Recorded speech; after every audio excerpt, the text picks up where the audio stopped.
Have you ever wondered if the history you're reading is actually true? What if the stories we learn about the past aren't real, but clever fictions created by artificial intelligence? It sounds like a sci-fi movie, but it's happening right now. AI is changing how we understand history, sometimes replacing real events with made-up stories that feel incredibly real. Imagine a future history textbook filled with AI-generated narratives. One chapter might describe the bizarre 16th century dancing plague as a citywide lockdown with non-stop orchestras, completely twisting what actually happened. Today, we're going to dive into the strange case of the Strasbourg Dancing Plague of 1518 to see exactly how AI can rewrite our past.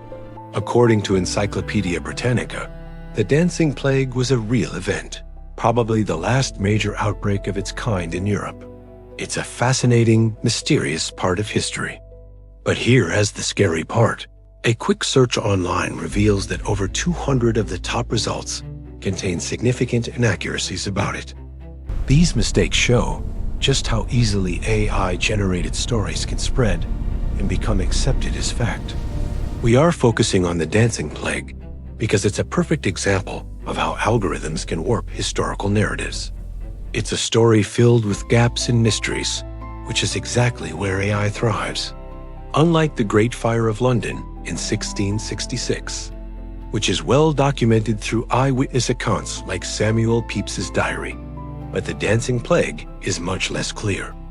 This ambiguity allows AI to step in and invent details, creating a compelling story that blurs the line between fact and fiction. This isn't just about ancient history. Recently, a completely fake news story about a modern political event generated by AI went viral on social media. It showed how quickly and powerfully AI can spread misinformation. This is why we have to be incredibly careful with the content we consume. By looking at how AI weaves these false tales, we can see the urgent need to confront this growing threat. It is a sobering thought, isn't it? Our knowledge of the past is being shaped more by algorithms than by actual evidence. But don't worry, there is hope. We have practical solutions, and we're going to explore them together. So, what really happened during the Dancing Plague of 1518? So let's uncover the true story. We have sources like the Strasbourg Council minutes and reports from people who were there. Some AI-generated stories claim the plague lasted for almost a year, that the entire city was shut down, and that musicians played for months on end. The real records tell a different story.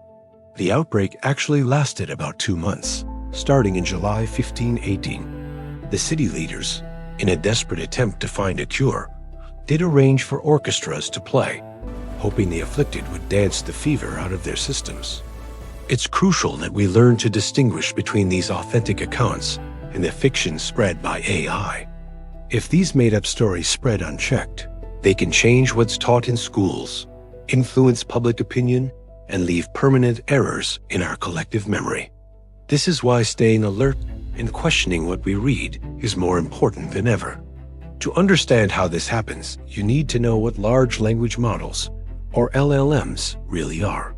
Think of them as sophisticated guessing engines. They are trained on vast amounts of data and generate answers by spotting patterns. They don't truly understand the information, and they never double-check their claims. It's like your phone's predictive text feature. It tries to guess the next word, but it often gets it wrong. When history has gaps, AI fills them in with plausible-sounding details that are pure fiction, spinning stories that never happened. So, how can you protect yourself from this? How can you become a historical detective? It's easier than you think. Here are a few simple fact-checking tips. First, always cross-reference what you read with multiple reliable sources. Second, look into the author's background. Do they have any expertise in the subject? Third, check dates and see if the timeline makes sense. And finally, be very wary of dramatic or sensational claims that don't have credible citations. Historians are masters at this. They look for what's missing in the records. They ask questions like, which parish records are missing? Or, did the bishop's ledger from 1519 survive? This critical way of thinking helps them uncover the truth by carefully examining the evidence and the lack of it. Fact-checking can be fun. Let's try this small experiment. Search for Dancing Plague and write down the first 3 information you find. Then compare them with a trusted source like Encyclopedia Britannica. Did they match up? Was anything surprising? This turns a simple task into an adventure, helping you see firsthand how misinformation spreads. Here's a quick checklist you can use. 1. Find a specific claim. Imagine you're looking at an old document with faded ink and careful handwriting. Checking your facts against original sources is how you keep the record straight. 2. Identify the author and check their credentials. 3. Verify the publication date. Is the information current? 4. Use established historical databases or publications from reputable universities. 5. Be skeptical of any dramatic claims that aren't backed up by sources. By following these steps, you can become a much more discerning consumer of information. Let's imagine a classroom in the year 2030. Students are using AI-powered tablets to learn about history. A student named Alex trusts these tools, but as he studies the Dancing Plague, he notices that some of the AI's details just don't seem right. This leads to a classroom discussion where students and their teacher work together to find the truth. It's impressive, but a keen-eyed visitor notices small inaccuracies that could mislead people. The good news is, we can turn this challenge into an opportunity. We can make fact-checking a regular habit, not just for ourselves, but as a community. When we work together, fact-checking becomes a shared effort to find the truth rather than a chore. Their collective action showed the incredible power we have when we unite to protect the integrity of our history. So, what practical steps can we take? First of all, we need more transparency from AI companies. A Stanford report showed that these companies are actually becoming less open about their models. We can demand better. You can co-draft transparency requests to platform support teams, sign petitions advocating for more openness, and even participate in crowd auditing AI training datasets for accuracy. It's also important to know that some platforms are scaling back on their fact-checking efforts. For example, PolitiFact reported that Meta has ended its third-party fact-checking program with its U.S. partners. This means the responsibility falls more heavily on us, the users. By regularly cross-referencing information with trusted sources, we can fill that gap.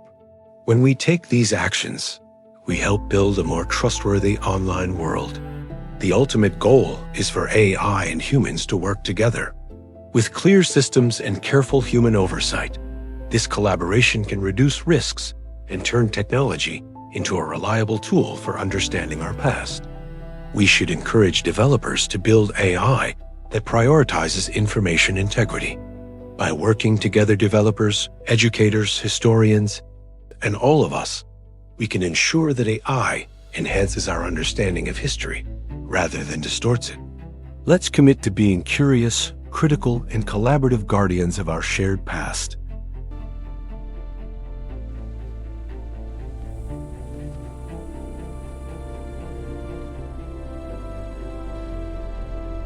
Thanks so much for watching.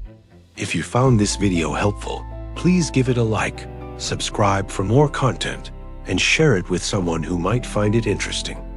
Let's keep the conversation going in the comments below. See you next time.